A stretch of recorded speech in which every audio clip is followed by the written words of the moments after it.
जी नाज़रीन, मैं हूं आपका मेज़बान बाऊ हारून चिश्ती। आप देख रहे हैं नडर न्यूज़।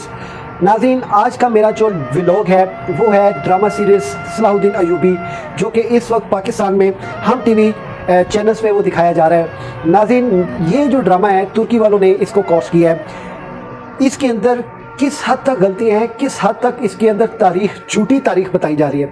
यहाँ तक कि इसकी जो इब्तदाई एक साथ है जिसमें ये दिखाया जा रहा है कि नूरुद्दीन ज़ंगी ने मदद की अय्यूब की, जो कि वालिद हैं सलाहुद्दीन अय्यूबी के। ये बिल्कुल हकीकत के बरअक्स है।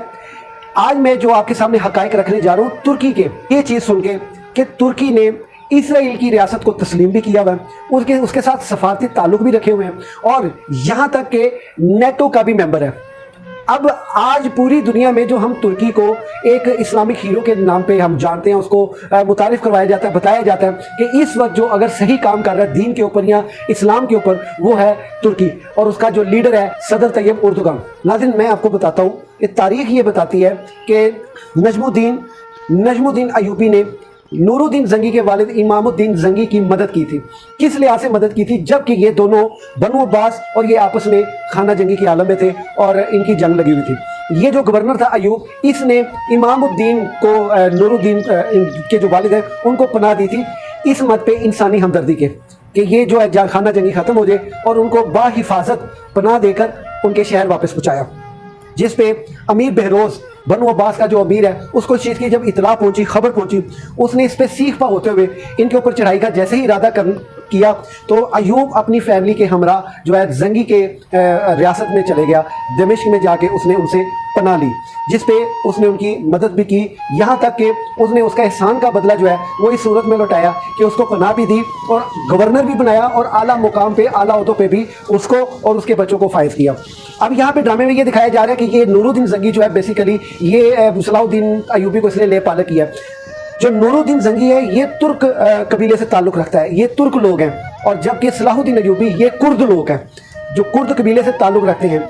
नाज़रीन, ये कुर्द कबीला आखिर है कौन सा? ये तारीख को इस कुर्द कबीले की हसद की बिना पे या इनको मसमार करने की बिना पे क्यों ड्रामे के अंदर वो तारीख को बदला जा रहा है। यहाँ तक कि इनको जो सरकारी नाम है तुर्की के अंदर, एक सूबा है कुर्दिस्तान, जिसको खुद मुख्तार सूबा दिया गया कुर्दिस्तान को, उसके ऊपर ये दबाव डाल रहा है और ये इसकी तारीख को मसक कर रहा है और सरकारी तौर पर उसका जो नाम है वो पहाड़ी तुर्क के नाम पे मुतारफ करवाया गया, जो कुर्दों को किसी भी सूरत में ये तस्लीम नहीं है। नाज़रीन, मैं आपको यहाँ पे एक बात बताता चलूँ, ये सलाहुद्दीन अय्यूबी बेसिकली जो जिस कबीले से ये ताल्लुक़ रखता है, ये बहुत बहादुर कबीला है और बड़ा ताकतवर कबीला है। ये जंग करने के तापे से बाखूबी वाकिफ़ है। आप यूँ भी कह सकते हैं कि तुर्कों से भी ज़्यादा ये ताकतवर एक कबीला कहलाया जाता है। नाज़रीन, इस कबीले को मसख करने के लिए ये पहले मैं इसकी आपको हिस्ट्री बता दूं कि 14वीं ईस्वी सदी में इनके कबीले को या इनके ख़ानदान को सल्जूक हुकूमत ने इनको कुर्दिस्तान, शाम के मशरक़ी वस्ता में इनको जगह दी और कुर्दिस्तान के नाम पे इनका जो है वो सूबा और एक रियासत जो है इनको दे दी कि आज़ादाना तौर पे आप अपना जो कि, यहाँ तक कि इनको दबाव का शिकार इसलिए रखा कि इनके अंदर एक सलाहुद्दीन अय्यूबी जैसी जरी शख्सियत पैदा हुई है। कहीं दोबारा ऐसा एक बंदा ना आ जाए जो कि एक जरी हो, हसीन हो, ज़हीन हो, फसीह हो और उसको जो है वो दोबारा एक रियासत ना कायम कर दे। जब अब वो रियासत ज़्यादा दिन ना चल सकी, 1554 ईस्वी में यानी 1554 ईस्वी में इसके ऊपर जो है वो कब्जा किया सल्तनत उस्मानिया ने। ईरान के ऊपर बेसिकली वो हमला था सफ़ियों के खिलाफ, जो जिसकी ताब में कुर्द लोगों को भी उसको कब्जे में ले लिया गया। अब उनको कब्जे में लेने के बाद उनको फैसिलिटेट करने के लिए खिलाफत उस्मानिया ने उनके साथ जो है ना ताल्लुकात अच्छे बनाए, यहाँ तक कि कुर्दों ने भी अच्छे बनाए। लेकिन चूंकि कुर्द खुर्द हैं और जंगी जहन रखते हैं, जंगी जुनून रखते हैं, इनके अंदर एक बगावत फूट गई अलग रियासत बनाने की, जो कि इनका आइनी और असूली हक भी है, जिसके ऊपर ये 300 साल की जो इनकी जंग है आज़ाद रियासत बनाने की, वो इनको खिलाफत उस्मानिया की आइंदा आने वाले उमरा ने, बादशाहों ने इनको जो है वो इनकी बगावत का सर कुचलना शुरू कर दिया। अब आप भी समझते हैं जो सल्तनत उस्मानिया ये तुर्कों की है, ये कुर्द लोग हैं। अब जंग अजीम अव्वल में जब जंग हुई तो इनके ना टुकड़े किए गए, जैसे रियासतों के अलग अलग टुकड़े किए गए। शाम को अलग रियासत बना दिया गया, ईरान को अलग रियासत बना दिया गया, सऊदी अरब अलग रियासत बना दी, तुर्क अलग रियासत बना दी गई।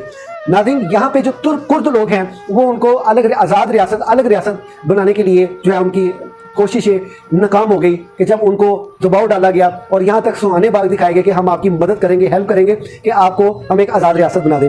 यूं ही इसी तरह जब सल्तनत उस्मानिया का बाकायदा 1920 में खात्मा हुआ, उसमें मुस्तफ़ा कमाल ने इनको अपनी हमदर्दी और फेवर में लेते हुए सिर्फ इस लालच में कि तुर्की का वज़ीर आज़म बन सके, कुर्दों ने मुस्तफ़ा कमाल को इसलिए वज़ीर आज़म के बनाया कि ये इसकी आज़ाद रियासत बनाने में इनकी मदद करेगा, जो कि बाद में वो बदल गया और बदलने के साथ साथ इनका जो है वो बगावत को सर कुचलने लग पड़ा। 1935 में शेख सईद के क़यादत में इन्होंने फिर बगावत का सर उठाया अपनी रियासत के लिए, अपनी कुर्द रियासत बनाने के लिए, जो कि बहुत बुरी तरह मसल दी गई। यहाँ तक कि 1980 में भी कुर्दों को अलग रियासत बनाने के मद पे जो है इनका बहुत कत्लेआम किया गया और इनका कत्लेआम करने वाले भी तुर्की ही हैं। जी नाज़रीन, ये तुर्की ही इनको मारते हैं और इनका कत्ल करते हैं कि ये एक अलग रियासत बन ना सके। और उसके बाद दाइश को ख़त्म करने के लिए इन्होंने कासिम सुलेमानी, जो कि साबका आर्मी चीफ ईरान थे, उनकी मदद से इन्होंने दाइश का सर कलम कर दिया, दाइश का खात्मा कर दिया। यानी ये इतने बहादुर लोग हैं, जिस दाइश को कोई हाथ नहीं डालता था, इन्होंने अपनी जंग लड़ते हुए सिर्फ इस लालच में, इनको ये लालच दी गई कि आपको एक अलग रियासत दी जाएगी, ये दाइश को ख़त्म किया जाए। इन्होंने अपने 11,000 कुर्द भी कत्ल करवाए और दाइश का खात्मा भी किया, जिस पे तुर्की ने सिर्फ इनको आज़ाद सूबा खुद मुख्तार बना दिया। ये खुद मुख्तार सूबा है जो कि अभी तक इसी कोशिश में लगे हुए हैं कि ये सूबा जो है रियासत में तब्दील हो जाए। जैसे ही वो रियासत के ऊपर कोई मुहिम का आगाज़ करते हैं तो ये तुर्की लोग ही उनको बमबारी करते हैं और उनको वेपन्स के साथ उनको शूट कर देते हैं, मार देते हैं और कई हज़ार और कई लातादाद कुर्दों को तुर्कियों ने कत्ल किया। नाज़रीन, ये होश रुबा और ये दिल को तकलीफ पहुंचाने वाली तारीख आप तक पहुंचाने का मकसद सिर्फ ये है कि आज जो तुर्की हीरो बना हुआ है, ये ड्रामे क्रॉस करके या दुनिया को ये दिखा रहा है कि इस्लाम की सही मानों में अगर कोई खिदमत कर रहा है तो वो तुर्की कर रहा है, ये बिल्कुल गलत है, क्योंकि ये तारीख को बदला गया है। अर्तुगरुल गाजी ड्रामे में भी काला का सार जो किला था, वो किला हकीकत में उस्मान गाजी ने उसको फतह किया था, जो कि ये अर्तुगरुल गाजी के हाथों से भी वो किला फतह करवाते नजर आ रहे हैं। ये तारीख को मसक करते हैं। बेसिकली इनका तारीख को मसक करने के पीछे किन के अज़ाइम है? यहूदो नसारा के अज़ाइम है। अपनी मर्जी की कॉस्टिंग करवाते हैं। इनकी एक पूरी कबीना बैठती है जिस पे यहूदी भी शामिल होते हैं, जिसमें ईसाई भी शामिल होते हैं, और ये पूरी तारीख को चेंज करने में जो है वो अपना किरदार अदा करते हैं और जो ड्रामा दिखाते हैं। मैं तो यूँ कहूँगा इस ड्रामे का फौरी बाइकाट करें। ये ड्रामा बिल्कुल नहीं देखना चाहिए, बल्कि इसके खिलाफ बाइकाट की मुहिम चलाई जाए। ये ड्रामा बिल्कुल हकीकत के खिलाफ दिखाया जा रहा है। जो इसके अंदर हकीकत है दिखाने की कोशिश की जा रही है वो हकीकत नहीं बल्कि ये झूठ है। तो ये कुर्दों से बेसिकली नफरत का क्या आलम है? क्यों कुर्दों से ये लोग नफरत करते हैं? सिर्फ उसकी एक ही वजह है, सलाहुद्दीन अयूबी। सलाहुद्दीन अयूबी का खौफ आज भी सलीबियों में, यहूदियों में बहुत ज्यादा पाया जाता है। वो डरते हैं अगर हमने कुर्दों को मौका दे दिया अलग रियासत का तो ये कुर्द पूरी दुनिया में जो है ना, इन्होंने अपनी जो जंगी ताकत है वो भरपूर तरीके से इन्होंने उसका मुजाहरा करना है। ये इसी वजह से जो इन्हें कुर्दों को इन जुल्म सितम का सामना करना पड़ा है। आज से पहले मैं ये समझता हूँ कि आपने कुर्दों का नाम ही नहीं सुना होगा। बेसिकली ये कुर्द कबीला सलाहुद्दीन अयूबी का है। कोई नहीं चाहता कि ये कुर्द कबीला, सिर्फ ये मैं आपसे बिल्कुल अपने होशो हवास में पूरा दावे के साथ ये बात करूं, सिर्फ आधा घंटा कुर्दों को दे दो इसराइल, आधे घंटे में ये इसराइल फतह कर ले। इनके अंदर इतनी पावर और इतनी जंगी कुव्वत है, ये नहीं उसको देंगे। अब ईरान और ये शाम और सऊदी अरब ये सारे मिलके कुर्दों का खात्मा करने में लगे हुए हैं। क्यों?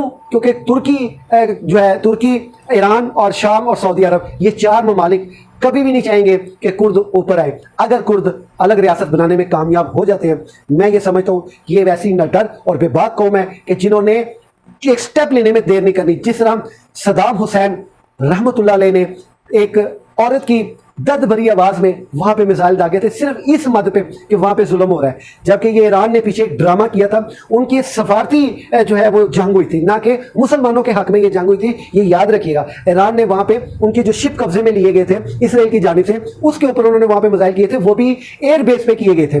जितनी भी वहां पे आर्मी की एयर बेस है वहां किए गए थे, अवाम में नहीं किए गए। यहाँ उनकी जंग के लिए वो मुहिम नहीं चलाई गई। ये बहुत बड़ा ड्रामा है ईरान ने किया है। ईरान कभी भी इसमें वो पावर ही नहीं है। ये तो रियासत को आज़ाद करवाना, फलस्तीन की रियासत को रियासत बनवाना, आज़ाद करवाना, ये तो कम से कम 2 से 3 ममालिक अगर मिले तो ये रियासत आज़ाद होती है। नाज़रीन, इतनी इन्फॉर्मेशन आपकी खिदमत में लेके हाजिर हूँ। मेरी सलाह ज़रूर कीजिएगा, मुझे कमेंट बॉक्स में लाजमी बताइएगा। मेरा चैनल सब्सक्राइब कीजिएगा। इंशाअल्लाह ताला इसी ड्रामा सीरीज़ के हवाले से आपकी खिदमत में बहुत जल्द हाजिर होगा, चंद हैरान कुन इंकशाफात लेके। तब तक के लिए अपना ख्याल रखिए। अल्लाह आपका हाफिज़ नाज़िर हो। अस्सलाम वालेकुम।